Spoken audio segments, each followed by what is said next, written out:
Hey everyone, welcome back. It is I, the Oscar nominated a-hole, the a-hole who is sometimes sort of a troll, and today we're talking about, of course, Captain Marvel, but also the future of the MCU, the future of the biggest franchise currently in modern cinema. Used to be Star Wars, but we know what happened to Star Wars. Solo came out and it flopped, and we don't talk about it. So, we're going on to Marvel, I guess, since SJWs are viruses and they infect the core of whatever IP they're currently in, and they feast and they leech off of it until it dies, and then they're like, well, okay, I guess we feasted off this property, I guess we'll go to another one. Now they've come to the MCU, and yes, it's Captain Whammon, Captain Marvel, from what most audiences are saying, is a bland, boring, generic meh character with a bland, boring, generic meh movie.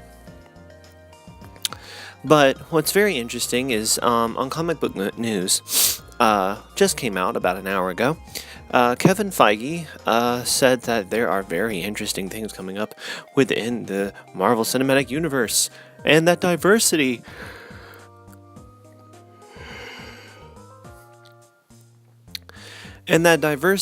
is going to be a major part of it. Oh yes, diversity. Did I mention that when you hire people to be a part of your job, that the first thing you should be looking for is, are they black? Are they white? Are they Asian? Are they Latino? Are they Hispanic? Oh, wait, you're supposed to just go off of what they've done and like what they're really good at? No. We go by people's color because, well, diversity. We're not racist. We want diversity. Okay, yeah, okay. Is that another word for it? I thought it was the word racist, but whatever. I thought racism was going off of people's skin color. I thought that's what racism was, judging people by the not by the content of the character, but the color of their skin. I don't know who said that exactly. Probably some guy in the Hicks and the Sticks. Oh wait, it was Martin Luther freaking King Jr. Interesting. Anyways. So what's really frustrating about this is that personally, I would love to see another 10 years of the MCU. I'm sure you would too. You are probably an MCU fan such as myself. I have enjoyed most of the Marvel Cinematic Universe films. There are a couple I have little problems with, and there's other ones that I'm just like, I could care less if they were in it or not. Captain Marvel has become the official first Marvel movie that has had hatred at it. I mean, seething, writhing hatred. And not out of good, it's for good measure. I mean, Brie Larson, she's the reason behind it all. She's behind it all. She's the one that makes us upset. She's the one that makes us just go, nope, not gonna go see this movie. You could have picked any other. You know what also really ticks us off about the whole situation? DC did it right. They laid the blueprint, Marvel. And it's almost funny how DC has been trying to copy Marvel for years and failed, and finally they were like, you know what, F it, we're going to do our own thing. So they did Wonder Woman, did their own thing. They did it fantastically, and it was a big hit amongst, oh yeah, those incels, those sexists, and those misogynists. But we don't want to, oh god, we don't want to talk about them liking that Wonder Woman movie, because that's a strong female character. Well, you know what? We liked it. We like the strong female character Wonder Woman. We like Alita Battle Angel. 2 female-led superheroes. By the way, both of them of different ethnic statuses. One is Hispanic, as I believe, Miss Salazar is, and Gal Gadot is Jewish from the Israeli army. So you cannot tell me that we do not like diversity. We like good diversity. We like it when the diversity is attractive and alluring and really good.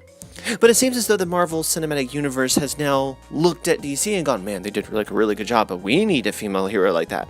So let's pick the worst one and then do the complete opposite of their marketing campaign.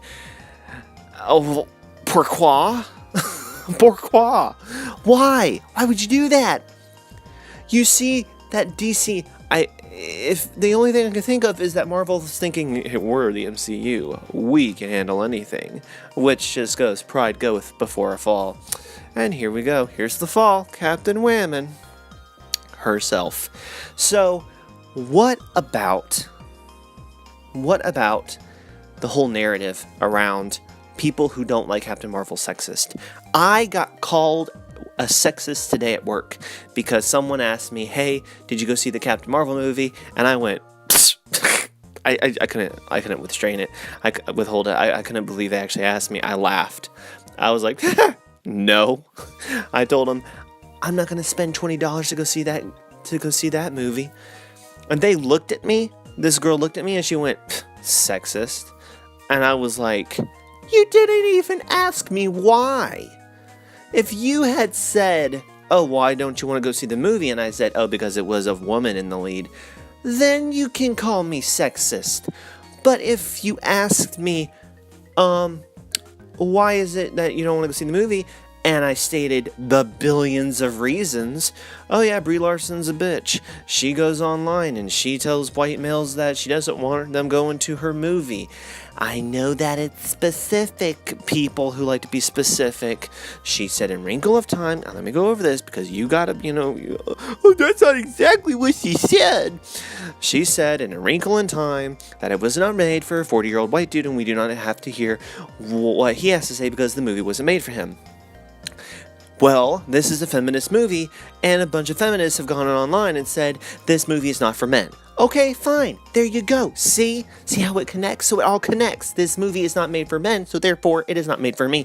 It is not made for men. So therefore it's not made for me.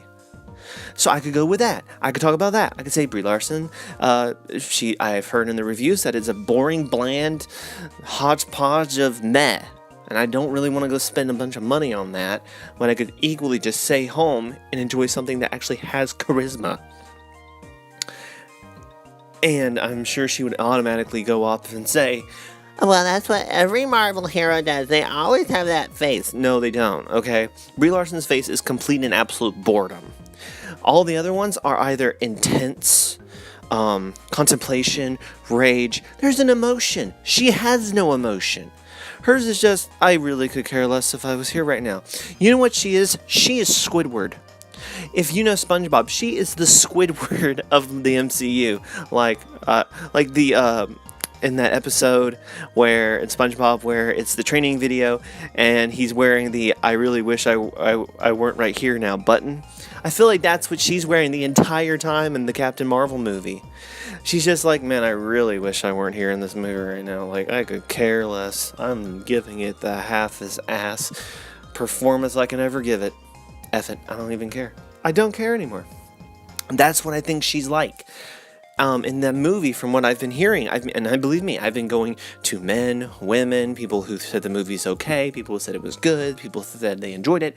I've been listening from a bunch of perspective and reviews, and each one of them says, it's a little meh, it's a little bland. So you cannot tell me, well, I heard this one person on this one corner of the internet in this one little space that this movie's not like that, so therefore you're wrong. Really? Because I've been listening to easily 40-50 reviews on YouTube, and all of them basically say it's a meh movie. It's not great, it's not fantastic, it's just meh.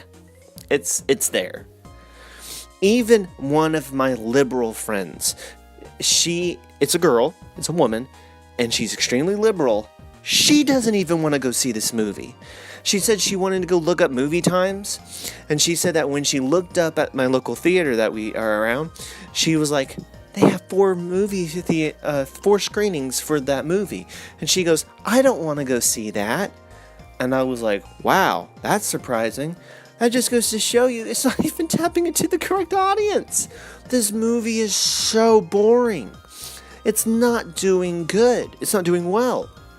And of course, we're gonna have to fight back. We're gonna have to listen to the bull crap for the first weekend box office. People are gonna be like, "Oh my god, it's gonna be fantastic! This is great projections." But then, just wait till the second weekend, okay? Because that's really where you get the meat and the potatoes, okay? All right? That's when you will be able to know if this movie has legs or not. Because if it dips to 60 or less, 60 or more percent drop, so if it's like 60 to 70, that's bad. That's really bad. That's sucky bad. I mean, Alita was at, 57, I want to say, 58? A box office drop for the second weekend. So the fact that this one could possibly get to 60 or more, that's gonna be bad. That means it'll make less than Alita, possibly. Good lord, that would be great. But I'm just saying, diversity is a good thing. It is. It really is a great thing. Having diverse opinions, having diverse people, that's fine. Honestly, I think people should be counted for their merit, their worth, in regards to the field that they're currently in. In regards to diversity among society, we live in a very diverse society. I live in a very diverse society. A lot of the people that I meet with and work with on a daily are African Americans, Black people. And I have a lot of friends that are Black people at my job. And we talk about stuff, and we have conversations, and we laugh, and we make jokes with each other. And we go off on a first name basis, and we have little, things that we do with each other. Like we'll say each other's name in a silly way as we're passing by, or something like that. Diversity is really, I feel like people just care too much. That's really it. I think Marvel and Kevin Feige, they just care a little too much about this thing. Calm it back. Not everyone's going to a movie because of diversity. If you are, you're a nutcase. I'm just saying. If you're going to a movie because you turn on the trailer and you go, that looks really funny, that looks interesting, that person looks like a charismatic person, I'd love to see that on the big screen, I will be willing to pay $10, $12 to go see that movie in the theaters. Rather, on the other hand, you have people who are like, oh my god, they're Black, I have to go support the movie now. What? No, what about the story? What about the characters? What about the personality, the charisma? What about the point of the plot, the themes, the elements? No, they're Black, or they're gay, or whatever. It has a female lead. I have to go watch it. What? And this is all what's going on with Marvel now. This is what Kevin Feige's doing. He wants it to be more diverse. He's focusing on people by the color of their skin. And for some reason, there's this twisted view in Hollywood and the twisted view in the box office and such things that you have to put a diverse character in there or else people of color will not go see your movie. If that's the case, someone's racist. I'm just saying, if you're not going to go see a movie because there's no one with your skin color in it, I was raised on Madea, okay? I was raised on Tyler Perry movies. I never watched them and go, there's no good white people in here. It's all Black people. No, I was like, this, as a kid, I was like, this is really funny. This is really goofy. I like it. I never once thought, there's no white people. Even when I was 12. I didn't. It's just not how normal people operate. But these people aren't normal people. They live in Hollywood. They live inside of a bubble. And because of that, it just grates you. It's like nails on a chalkboard. Just annoying that these people cannot get it in their thick skulls. Anyways, tell me what you guys think about this. Comments down in the section below. Please like the video. Please do subscribe if you haven't already. And as always, ladies and gentlemen, thank you for watching and have a fantastic rest of your day.